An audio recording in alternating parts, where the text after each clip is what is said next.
Let's talk about how AI and automation are creating a new generation of security risks and how the technology itself might prove useful in fighting these new threats. We're joined today by Christina Cacioppo, the CEO and co-founder of Vanta, to dive into these issues in an exclusive interview presented by Vanta. Christina, great to see you. Welcome to the show. Thanks so much for having me. So I want to ask you about the security risks that we're seeing from AI and automation. Now, so much of the conversation around these technologies is all about, how is it going to progress? Is it hitting a wall? But as far as I understand, the current technology today is actually pretty powerful in and of itself and is already upending a lot of the ways that the internet works today. So what do you see the role of these technologies in the online experience? And then what are the risks? Yeah, I think there's a ton of excitement about these technologies. I mean, some of the way I think about it is they're letting builders create these magical experiences that people have thought of before, but have never been able to do. So specific example in Vanta's context is security questionnaires are just a part of selling software to enterprises. Basically, you get this long spreadsheet of questions you have to answer. Everyone has always wanted to build a product that just answers the questions correctly the first time. That wasn't possible prior to some of these foundation models, but now it is. And so just an example of kind of the magical product experiences that can be built now, but couldn't even 3-5 years ago. Okay, so you have your automation tools being able to fill out forms, being able to basically take action on your behalf, and I guess being grounded in really reliable information. So that's the plus. But then I imagine you also have an army of bots that are going out and maybe doing this for nefarious purposes, or even if we're going to have this increase in bot traffic on the web, it seems like it's going to make things more difficult for just like normal companies going about their day to day. So we talk about the opportunities, but what do you see as the risks? Yeah, there definitely are risks. And one stat I found interesting is over half of the Fortune 500 companies in their most recent annual financial reports cited AI as a risk factor. And so, right, it's kind of prevalent. I think about it in two ways. One, just general technology deployment. AI is a new technology. We're still figuring out its parameters. Anytime there's something new, there's a ton of excitement, but there's also just a ton of risk as we figure it out. So there's something just general there. There's a story of mobile 10 years ago, maybe cloud 15 years ago, it's AI now. And then there's a specific piece of these tools can create incredibly accurate text and video that looks like it's real or, but might not be. And so there's a whole host of attacks that are now, again, much easier. It's sort of a different magical product experience that we might all think is actually less magical, or the result is. But those have also become much easier as well. Yeah, so what are these new attacks like? Yeah, so we see some of these at Vanta too. There's a lot of impersonation. It is just easier to, I can think the old way was the joke at Vanta was if you joined the company, you would get 3 text messages from me asking me to buy you gift cards, but things were probably like somewhat misspelled and you probably wondered, does the CEO really need me to go out and buy gift cards? Again, it was sort of this, attack that was easy to laugh about. That one still happens, but there's versions of that are much more compelling. So CrowdStrike has recently talked about how they had one of their customers, I think it was the CEO, but an executive at one of their customers, actually impersonated in this credible way and, go ask employees, I think over video, to go do something for them. And so again, it's kind of, you can see some of these same attacks, but just way more compelling. Yeah, it's crazy that that's actually happening. Yeah. I mean, the gift card attack, we all know about that. We generally know probably not a good idea to go out and get gift cards and not hand them to your CEO. If you do it, hand them. Don't exactly. send them Yes. over the internet. Yes. But the fact that we're now seeing video, impersonation, pretty convincing impersonation, is wild. And I guess to be able to do video, you need really good audio, and that stuff is wild. What we're seeing today. Yeah, I think you're totally right about the, audio quality getting quite good, the video quality quite good. And I think maybe just taking a step back, one of the things that is so exciting about this period is like that technology has gotten so good is opening up lots of new use cases and products. So again, one of those is maybe phishing somebody else's employees and trying to get their information, which Probably not a good thing for society or markets or really anyone. But another one is we're seeing companies build like wholly interactive experiences that, again, help them deliver their products and services even better, and do things, for good in the world rather than, again, try to scam people out of their money. But these technologies can be kind of used for both ways. I feel like this is a lesson we've really learned over the past 10 years of social media is there's a bunch of great things that can come out of new technologies. There's also some things that are less great or less expected. And I think we're really seeing that sort of parable play out in the age of AI as well. Yeah. And, it's so interesting that you bring up social media. I covered social media for a long time. And no one would ever suggest that like the ways to handle social media vulnerabilities was just more social media or, right. Different social media. I mean, maybe people tried alternative social media platforms, but they were never credible alternatives or credible solutions to some of the problems that we saw on social media. You almost like needed the platforms to reform themselves or to change to be able to address those issues. But with AI, very different, because this technology that's available to all the people that we're talking about using it for bad uses is also available to people who are trying to head off security concerns, and also available basically for people who are trying to be good citizens on the internet. Mm-hmm. And I think that is exactly where Vanta sits, is being able to help them use these products. And it would be great if you could tell our viewers a little bit about how you do it. Yeah, so Vanta was started under the dual mandate of helping companies initially build out their security program and over time understand it and improve it.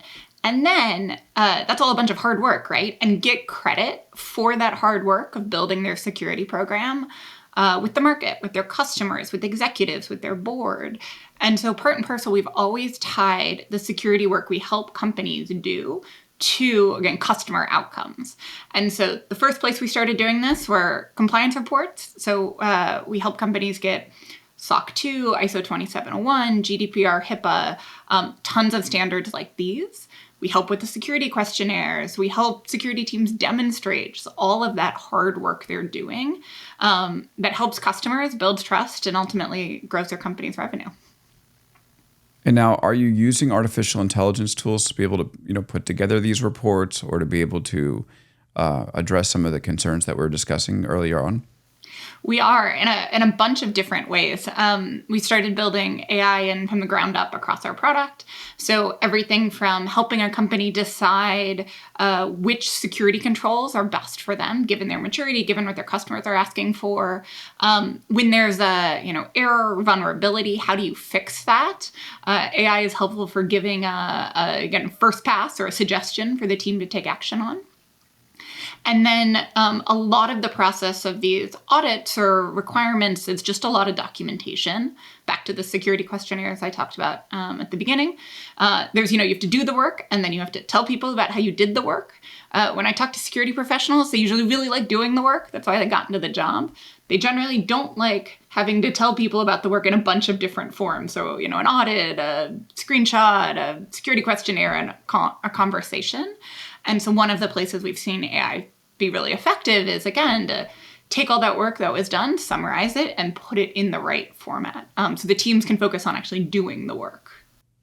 Yeah, and can you talk about how that happens? So is it basically a generative AI model that's monitoring the people as they work and then being able to sort of translate that activity into natural language? Talk a little bit about how they operate that way.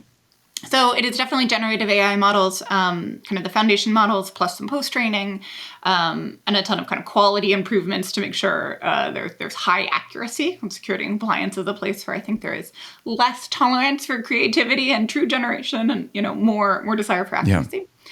But basically take these models and not observe what people do, but observe the outputs. So what have they done? Like what was there before? What did they do? Look at the output rather than kind of the work itself.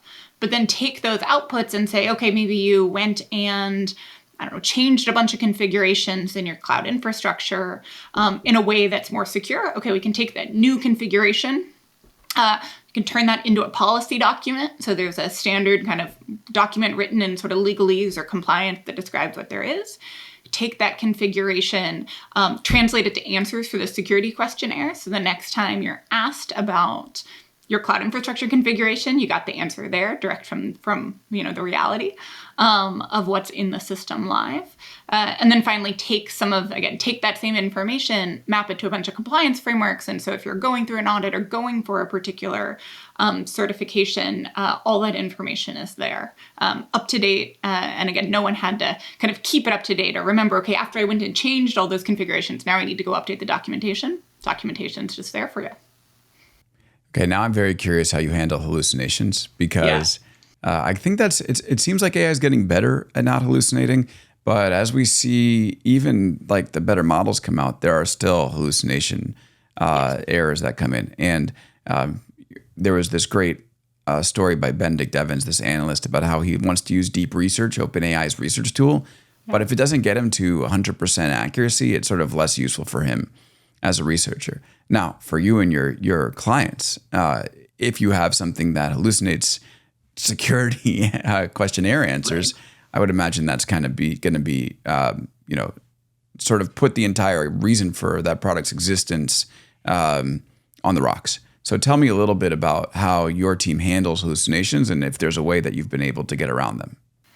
I think I don't think we're doing anything that like other leading AI companies aren't doing, honestly, but a couple of things, a bunch of post-training, a bunch of prompting around like, just do not hallucinate. There's parameters inside some of these models to set where you can sort of tell it like how creative do you want it to be. And we generally say, please don't be creative at all.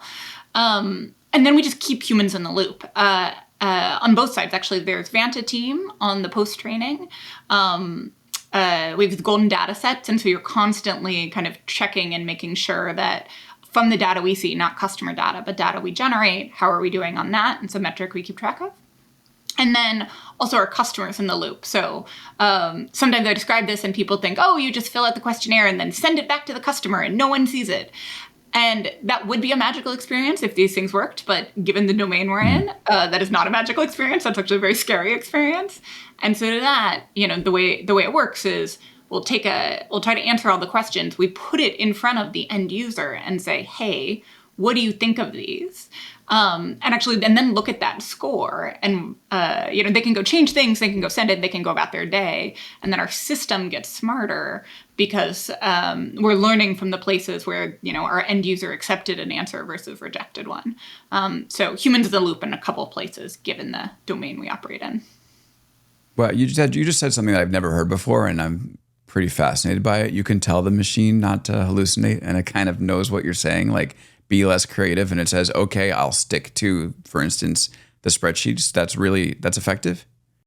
It is reasonably effective. It's not 100% fail-safe, but it's pretty good, again, and it's I think sort of a nice customization that some of the foundation models have. I think we'll see more stuff like this over time. Honestly, I'm just guessing, but as a product person, right? Because it helps them serve a variety of use cases. Like if if you're in security or compliance or legal, you don't want all that much creativity about the facts.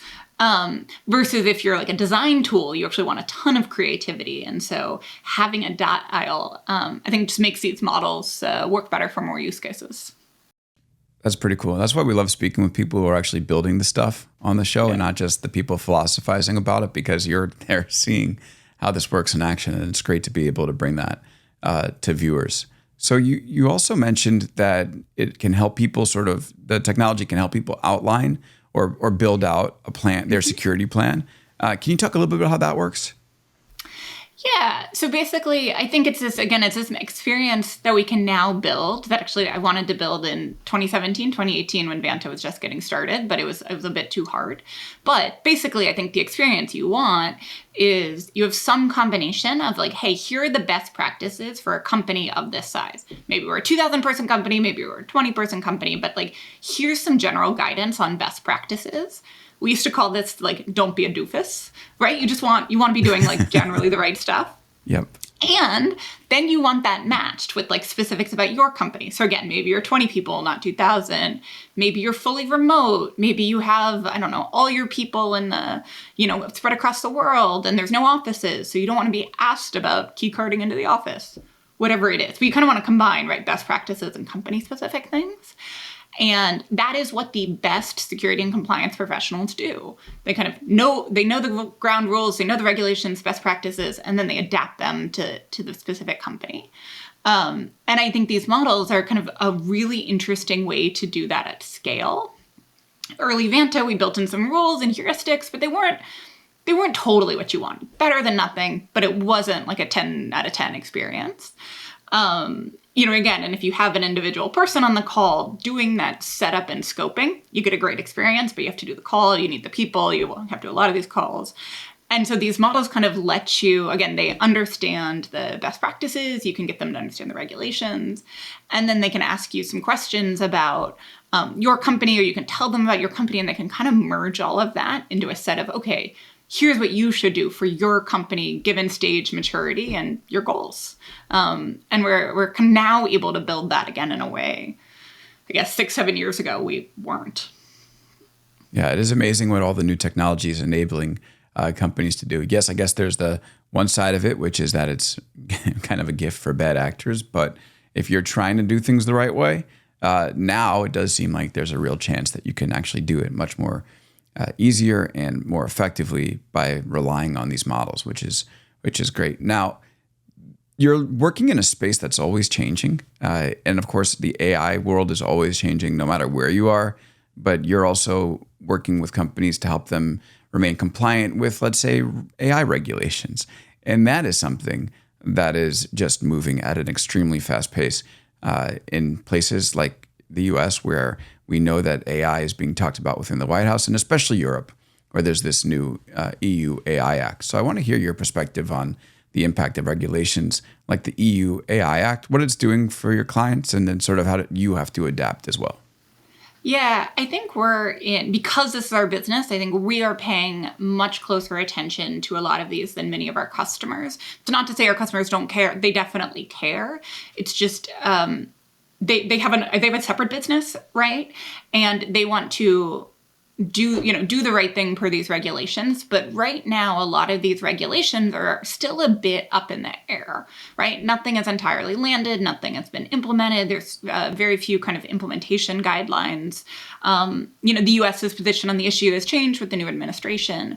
And so I think a lot of our customers are in a okay, we're sort of paying attention, but we're really waiting for clarity. And then when it is clear what we need to do, given the markets we're operating in, we will absolutely do it.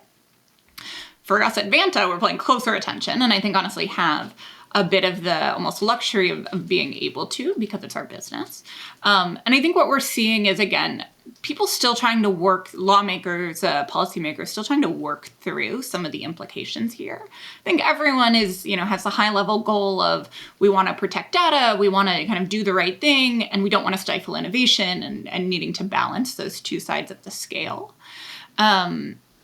What else do I think? I think it does seem like Europe will take a stronger stance here than the US, especially within the new administration.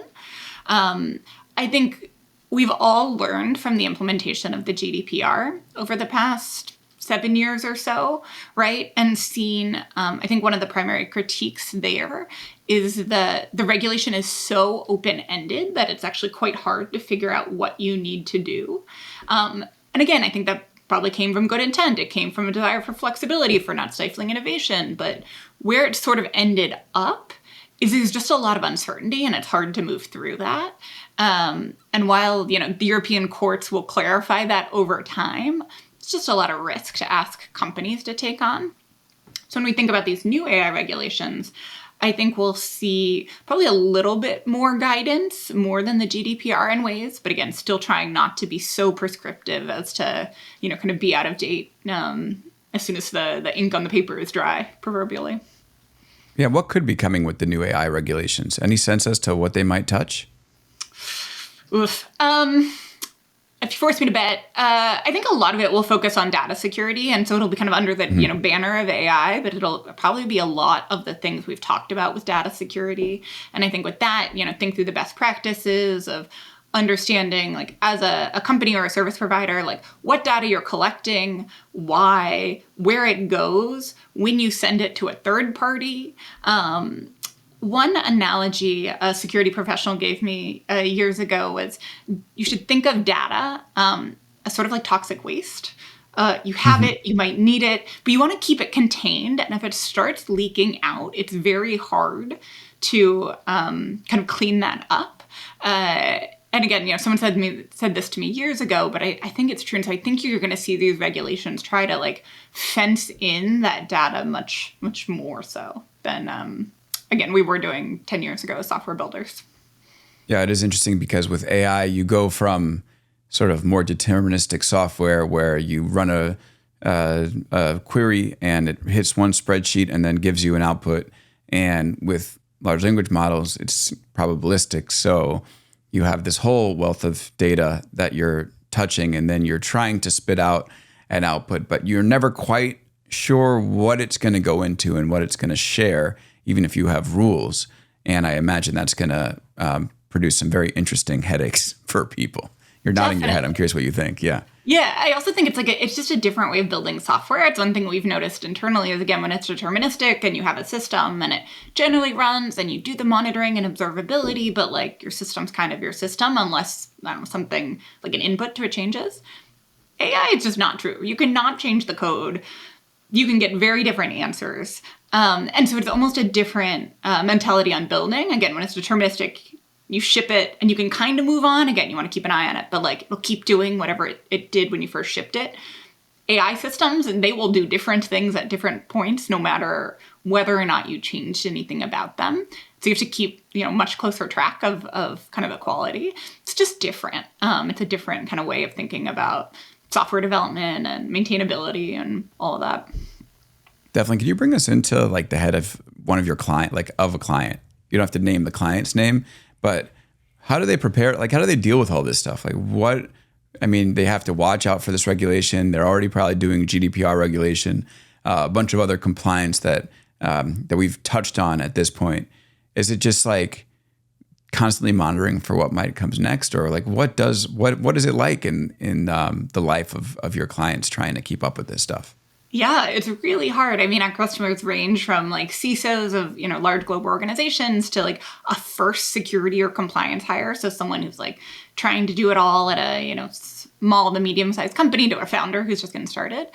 And, each of those folks kind of thinks about or like does different things with their day. But I think all of them are just trying to figure out like, what's going on? What do we have to do? How do we keep track of all this work? And how do we not let it slow the company down or our customers and revenue down? And so I think over time, people try to find ways to unify all these concerns. There's a lot of sort of building or using off-the-shelf frameworks for all the things you have to keep track of. And then that at least gives like a structured way to think about it all. I think the folks who have, kind of larger company experience tend to do that. I think founders tend to be more urgency based. I say this with a smile as a founder myself. But I think it's kind of this dual mandate of like, what's going to happen next or what could happen? How bad is that? And then how do I, again, not slow the company down and hopefully even, support the growth versus be the no person or be the, well, you can't do this yet person. Right. And in the broader tech industry, there's a debate about the wisdom of all these regulations. We have, like you mentioned already, GDPR, which is something that people debate about.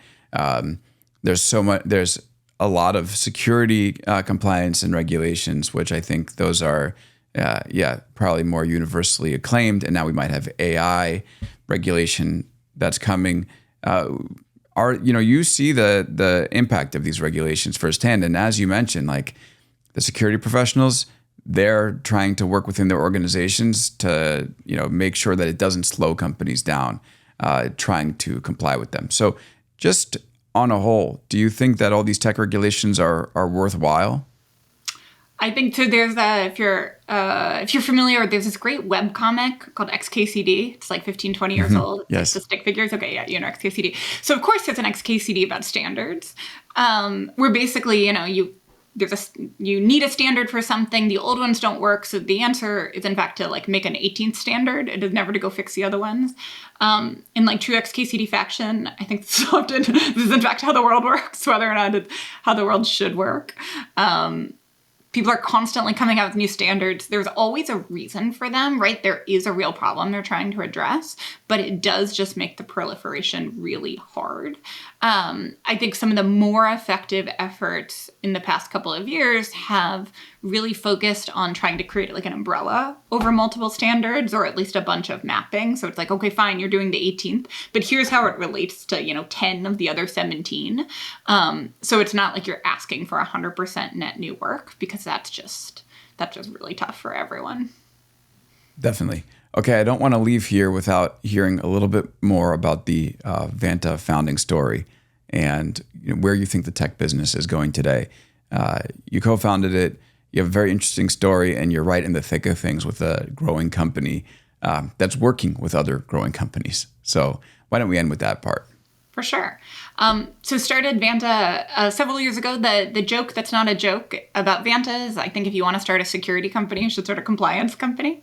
By that I mean, but the founding thesis was security on the internet is increasingly important. We'll be more conscious of it in the future, not less. It's also something that has real world implications, even though internet security is, again, just kind of online. But one of the reasons I think getting companies to have better security, quote unquote, is hard is because that can sound like a nice to have, or it's a nice to have until it's too late. I think compliance in its best form unlocks new markets, it unlocks new revenue. When you get new certifications, you can sell to larger customers, you can sell to Europeans, you can sell to healthcare. And so it was sort of a way to say, hey, security team, you're doing all this really good work. How do we tie that to direct business value? So you get credit for that, you get more resourcing, you can do more of that good work. And so that was kind of like the thesis behind the company. Was, again, compliance, it's kind of misunderstood, but it's this great way to tie the security team's work to real revenue and real business impact. It was a nice idea on, a piece of paper. It turns out it's like working quite well for us before, or now. So company today, we announced like 10,000 customers around the world, and have been growing revenue at quite a good rate. Nice. And if people want to learn more about working with Vanta and Vanta itself, where do they go? Vanta.com. We are always open for business on the internet. Easy enough. Vanta.com. Christina, great to speak with you. Thank you again for teaching us about what it's like putting this technology into play in a practical way, and also some of the things we should all be paying attention to in terms of the downside risk and how to mitigate that. So great having you on the show. Thanks again for being here. Thanks so much for having me. All right, everybody, thank you for watching. We'll be back again with another interview soon, and we will see you then.